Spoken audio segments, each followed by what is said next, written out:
Hello, Sylvia here, nutrition and fasting coach. Happy International Women's Day and welcome to our special live session here today.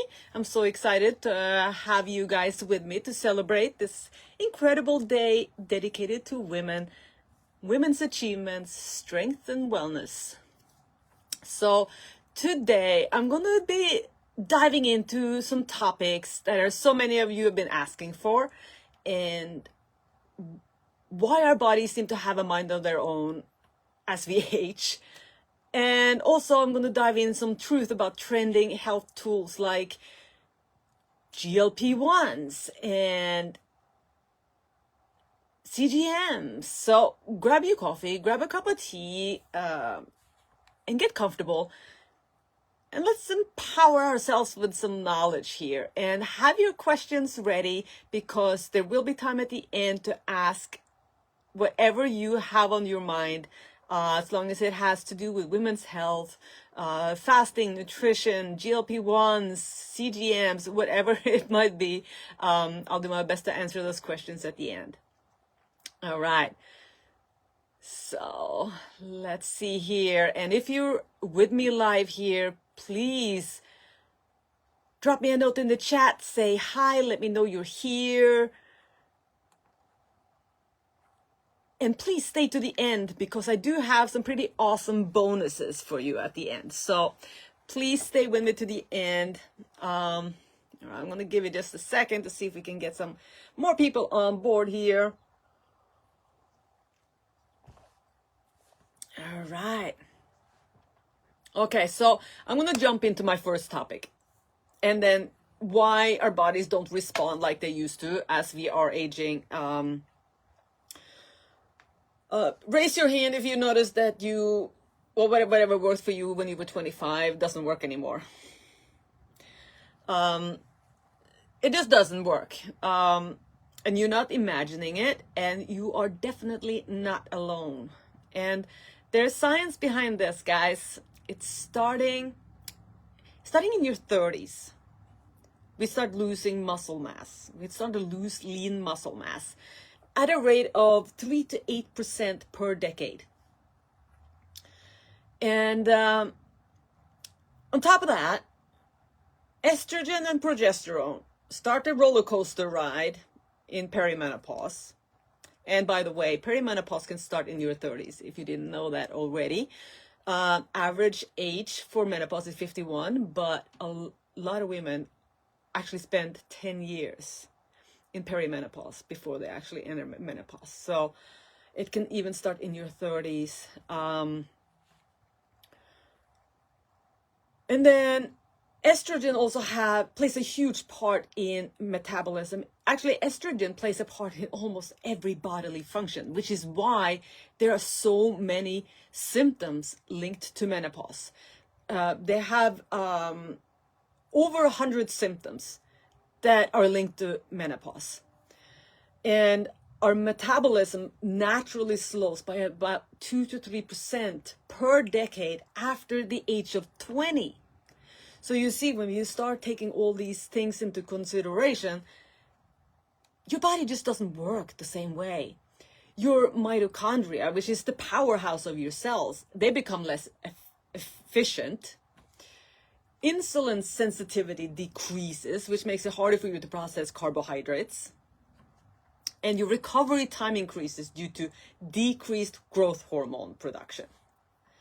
So all these things contribute. But there is good news here. There is a light at the end of the tunnel here. And the good news is that understanding these changes, that means that we can actually work with our bodies, not against your body. And I'm going to give you just some simple steps for you that you can start with on your own here to feel better. Very simple step. Step number 1, prioritize your protein.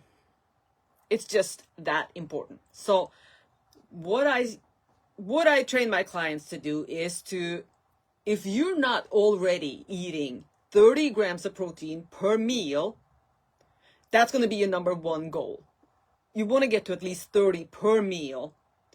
and then you keep working from there. But that's a bare minimum, okay? So if you're already at 30, then you're going to build on that. Your goal is to get to 1 gram protein per pound of ideal body weight. So if your ideal body weight is 150 pounds, that means you want to aim for 150 grams of protein per day. And that means you have to prioritize every time you eat. If it's a snack or if it's a meal, you want to prioritize to get protein. So because protein helps retain lean body mass, first of all, and it helps build more muscle. So we can work against the clock that's, losing body mass every decade. It also stabilizes your blood sugar and keep you satisfied longer. So think of animal proteins, seafood, Greek yogurt, eggs, cottage cheese. Great options to get your protein in. The second tips I have for you, step number 2, strength training over cardio. No, cardio is great. You can always use cardio exercise, but strength training is even more important as you age. Just 2 to 3 times a week, 20 to 30 minutes, lift heavy weights. How heavy? Well, whatever's heavy for you. So you want to start with something you can manage and then increase from there. Because you need to build that muscle. You have to keep using the muscle so you don't lose them. And what else you get from a good strength training session is it boosts your metabolism for another 48 hours post-workout. So you get an extra 48-hour boost afterwards. So important. All right, ready for step number 3. Step number 3 is introduce intermittent fasting. It doesn't have to be complicated, guys. Simply close your kitchen after dinner and delay your breakfast a little bit. And then you increase it, and you increase it, and you mix it up. Give your digestive system a break. Let your microbiome do what it's supposed to do. Let the migrating motor complex do what it's supposed to do. And stop the grazing. Stop visiting the kitchen after dinner just looking because you're bored. Take advantage of your body's natural cleanup, healing process, autophagy, and boost your metabolic flexibility by getting into a fasted ketosis at least a couple of times a week. All right. Step number 4, stress management. And yes, it really should be a priority. Just a 5-minute routine in the morning with some meditation or breathing exercises, a wind down at night, away from screens. And a big one here that many people don't even think about is just the word no should be in your vocabulary just to protect your energy. So if you don't have the energy, say no. People that love you should respect that. All right. That was my 4 steps for beating the declining after the 40s. Okay, I'm going to move on to next subject here. All right, so let's talk about one of the biggest topics right now in not just women's health, but weight loss. The medical GLP-1’s for weight loss. So first of all, what are peptides? Peptides are like little messenger molecules, short chain amino acids that tell your body to perform specific functions. You can think of them like text messages to your cells. So it's hormones. And I'm going to talk about the medical GLP-1’s, the prescription drugs like the Ozempic, the tirzepatide, I don't know how to say that, but anyway, They're not supplements, they're not peptides you buy online, not wellness trends, they're prescription medications designed for specific medical conditions. And they are created to mimic the natural GLP-1 hormones.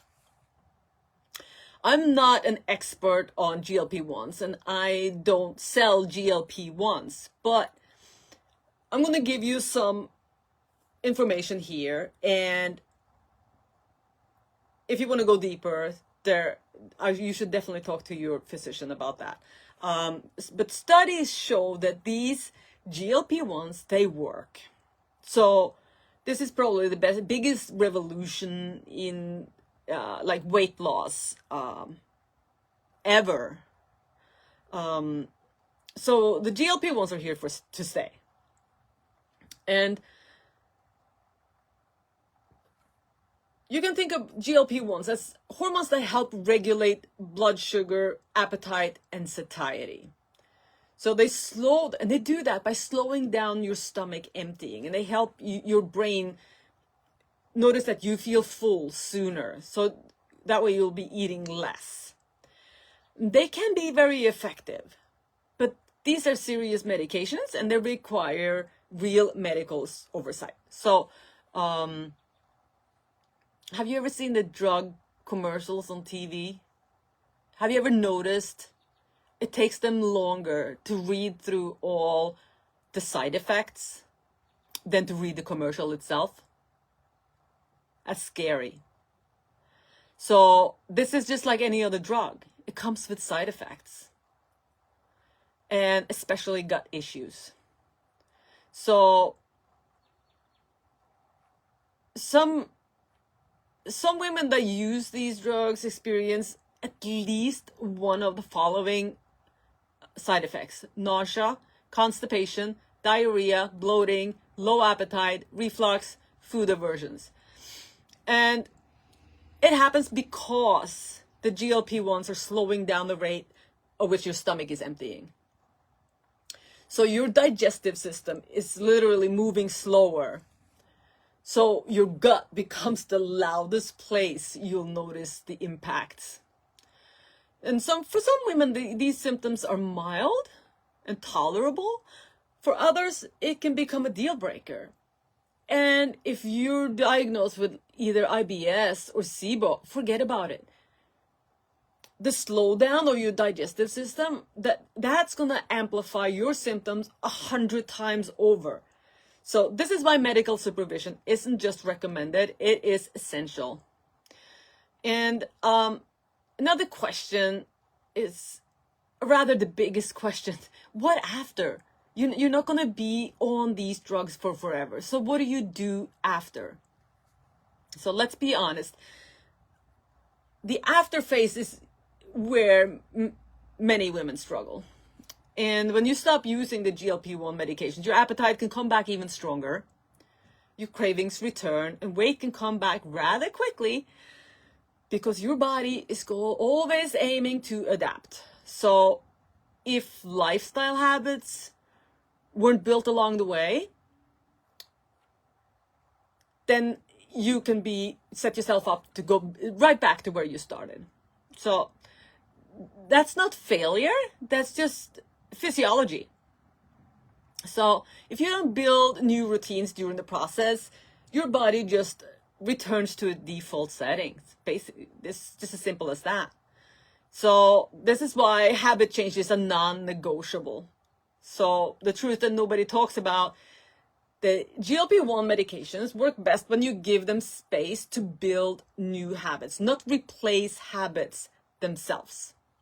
So when you're on these drugs, it's very important to focus on first building a protein first way of eating, limit your snacking and implement intermittent fasting, giving your gut that break to clean, especially now when you're slowing down the gut. It needs time between meals. Your migrating motor complex, your cleaning waves in your gut. Do you have any idea? If you're watching this live, drop it in the chat if you have an idea how long it takes for your migrating motor complex, the cleaning waves in your gut, to clean out between meals, it takes 4 hours.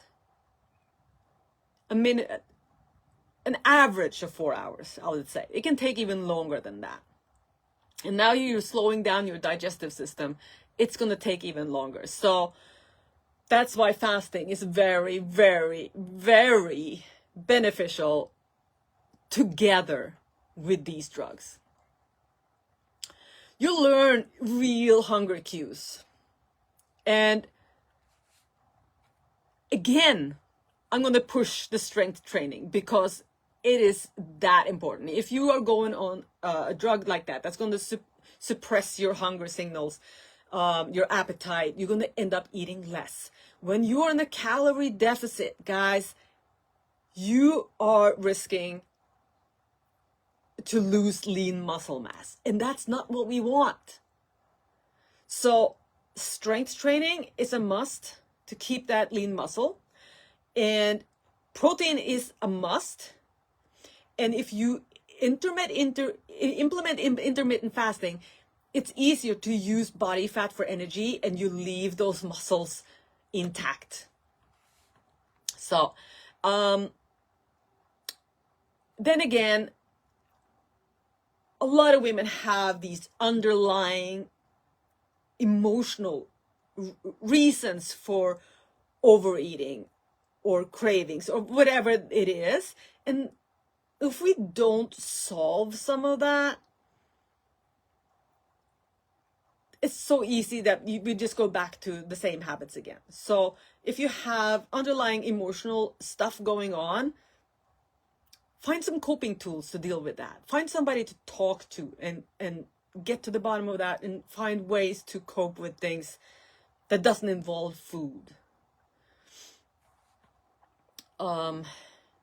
Drinking enough water. Yes. Making sure that your digestive system has enough water to help your digestion. Make sure you don't get dehydrated. You're not just drinking enough water, but also getting the minerals you need to stay hydrated, so that your body, you're going to feel so much better. And then lastly, improving sleep and stress management. That's, it is crucial for overall well-being to be able to recover. So prioritizing sleep and prioritizing stress management and recovery, it's crucial. So these are habits that it's going to keep your results after the meds. And the meds can be good to get you started. So I'm going to talk a little about it. So they should only be used, but first of all, the meds should only be used under medical supervision. Not from medical spas or somebody without license, or from an online mystery provider or a black market of off-label peptide sellers or overseas websites. You want to make sure that you get it from somebody that's going to monitor your health, check your labs, adjust the dosing safely, and manage your side effects. So this is your body. You deserve proper medical care. My take on this, it's pretty simple. It's a powerful tool, but not a magic wand. But it can be very, very helpful in creating that momentum that can be very motivating by giving you those early results that's going to keep you going. And they're the safest and most effective when paired with real habit change. And of course, you need medical supervision and long-term lifestyle changes. If you're considering, then talk to a qualified physician, understand the commitment, and use the medication as a tool, not as the entire plan. All right. What do you guys think so far? Let me know if there's anything in the chat.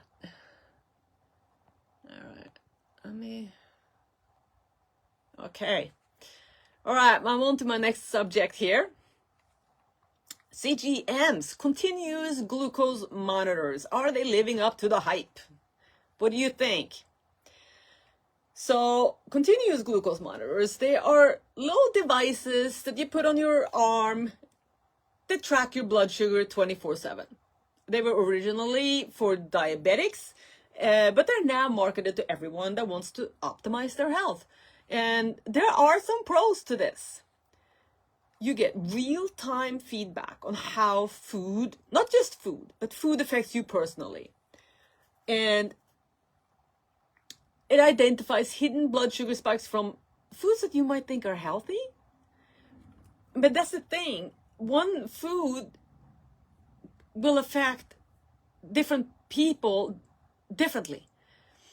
And not just that, it's how you eat that food, when you eat that food, what you pair with that food. All these things will affect your blood sugar. So that's things that you can learn from wearing a device like this. And it can also be kind of gamifies healthy eating in a way. It makes it engaging by seeing how you can eat in a different order, eat different foods, and you see how that affects your blood sugar, your curve, and see what happens. And of course, you can catch things, something like pre-diabetes early and be able to address it before it becomes an issue. The cons are they can be quite pricey still, hoping the prices are coming down, but they can be up to $100 or up to even $300 if you can't get a prescription and get it through your insurance. It can also trigger some obsessive behavior in some people. Some people don't like the data overload, like with just a lot of data pushed at you and with no proper interpretation.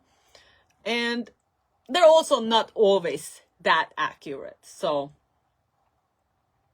who should consider them? So if you have PCOS, pre-diabetic, or have a family history of diabetes, yeah, why not? If you experience energy crashes or brain fog, they can be a good tool to find the culprit for that. If you want short-term data to understand your body better, they're great. And you love data and you know you won't become obsessive, then they're great. If you, on the other hand, have a history of disordered eating, if you're on a tight budget, if you already have good energy and great health markers, what's the point? And if you get anxious with too much health data,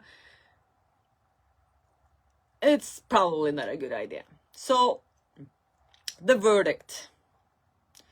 CGMs, they can be very educational for, like, let's say a 1 to 3 month experiment, but they're not necessary. They're definitely not necessary.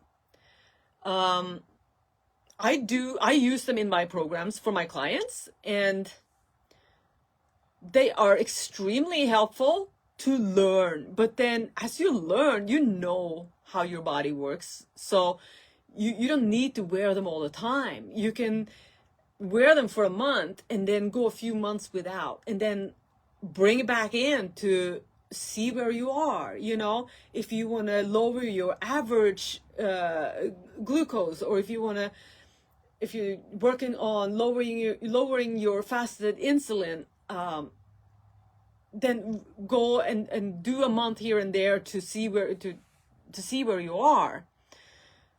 That's how it can be very helpful. All right, so that's the topics that I had prearranged for us today. So if you have any other questions, please submit them in the chat and I will address it.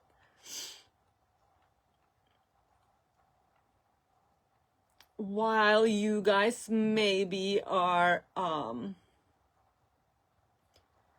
thinking about some questions, I'm just going to do a little recap of what we talked about today. So honor your body's changes. They are normal, but there are things you can do to feel better and adapt. And I gave you the steps. Start with the basics: protein, strength training, fasting, and sleep. And then we have the new fancy trends, the GLP-1’s and the CGMs. They do have their place, absolutely. But they're no magic bullets. And they are not, so they're not magic bullets, and they're not a standalone tool. They need support. And lastly, listen to your body. What works for your friend might not work for you. All right, looks like we don't have any more questions here today, so I'm glad I was able to answer the ones that came in early. So, on to the bonuses. So this is my special International Women's Day offer here for you guys. So I wanted to do something special for everyone that spent the time with me today, since it's International Women's Day, a day all about supporting and uplifting each other. I'm giving you all an exclusive thank you gift for everyone attending live today, offering a special discount. So I'm opening up 5 spots for the 16-week midlife reset with a 25% discount. And this offer is for today only. There's only 5 spots, so it's first come, first serve. Here's what you need to do. You can comment IWD, or you can message me IWD. And this is just for those watching here today. So if you're here, grab it. It's just my little way of celebrating you, encouraging you, and helping you take that next step toward feeling strong, energized, and supported. And another little bonus for you. For those who want a little more info on the GLP-1s, or maybe you already are taking them, or are curious about it and want a plan, I have another bonus. I have a free GLP-1 fat loss blueprint.